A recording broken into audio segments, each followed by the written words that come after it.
All right, as of late, I've received quite a few comments from people saying that they bought a Danmoy, played it for 2 hours, now that Danmoy is no longer working. One of the biggest cons about Danmoy, or the biggest downsides of a Danmoy, is that Danmoy are not super durable. You can't play a Danmoy really aggressively. If you're plucking a Danmoy hard, especially in both directions for very long, you're probably going to result in a Danmoy that deforms a little bit and clinks. It doesn't make much noise because it's deformed a little bit. Now it's touching on one side, or it's flexing. It's twisted a little bit and it's flexing not correctly, and now it's touching the side. So if you buy a Danmoy, I would keep in mind Danmoy are a delicate piece of brass. They need to be plucked very, very gingerly. And even with care and plucking, you may ruin a Danmoy in days or weeks, depending on how much you play it. A Danmoy is not going to last forever because it is a really affordable instrument.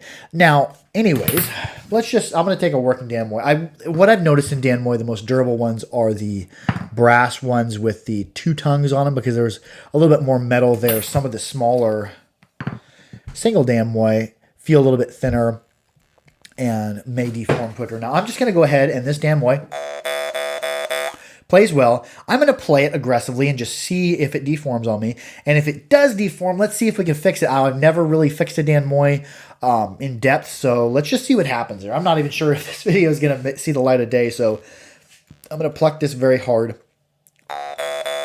This is normally about all the harder I'd pluck a Danmoy. Let's go ahead and pluck it like it's a harp.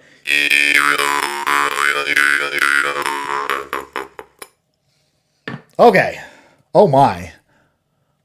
That deformed it very quickly. That was plucking it way, way too hard. Now, it's not going to work. I'm not even going to put this in my mouth with it like this because this would probably cut me. Let's see if I can... Oh! What happened here? We broke clear through it. It flexed so much that it actually broke the edge of it. Now, this is unfixable. That's what happens when you pluck a Danmoy hard and fast like you'd pluck a harp. I do have a Danmoy here. It has a slight ring to it. Now, I can't fix one that's broke all the way. Let's just see what happens here. I've got 3 different styles. If I was going to fix this, I would say I would need some sandpaper or something, or a little file. I've got 3 different styles of sandpaper. I got 1000 grit, I got 100 grit, and then I got like a emery cloth with a hole in it that we use in the HVAC field. Let's just see. I'm going to hold it up to the light, see where I'm touching. Okay, it looks like I'm closer on this side near the tip. We can't really see that very well, but let's just see if sanding that a little bit. I'll sand this reed. If sanding the reed a little bit, now I don't want to flex this too much because it will kind of develop a memory. Let's see if I can just sand along this. Now, this is 1000 grit, so it's not going to take off much. I am dulling this a little bit, so...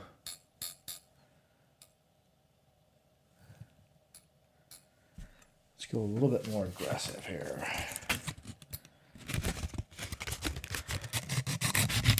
That 100 grit.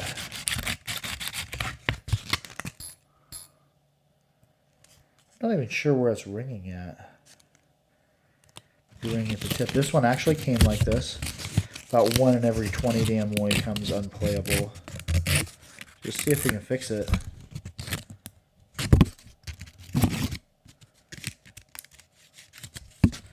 Well, this is a little bit more difficult than I thought it'd be.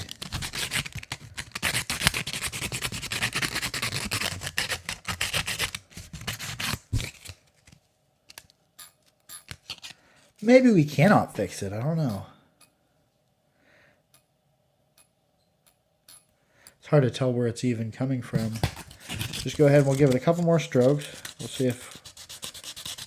I'll give it a stroke on both sides, maybe.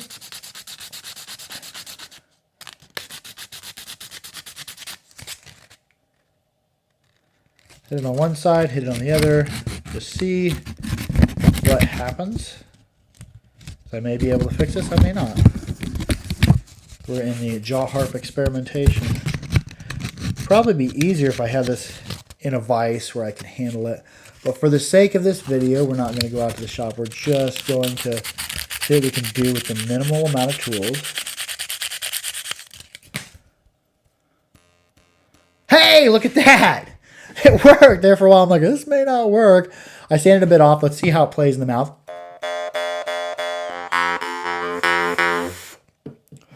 Now my reed's a little bit offset to the back because I've been prying on it. Let's see if we can correct that for give ourselves some better noise. There we go.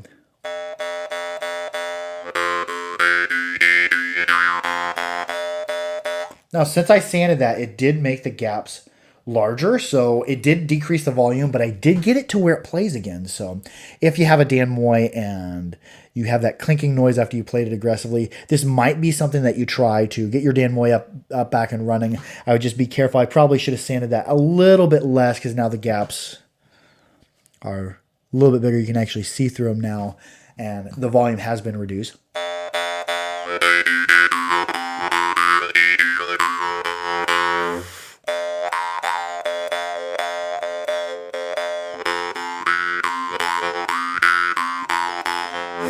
So anyways, I am not a Dan Moy repairman, nor do I recommend repairing your Dan Moy. But if you do break your Dan Moy, you can do a little bit of sanding and get it back up and playing. Now, I did sand this too much. It did reduce the volume. But anyways, for the sake of video, this is a fun video to do. I love y'all. Keep your harps clean. Keep them dry. Keep them oiled. Be good to each other. Harp out.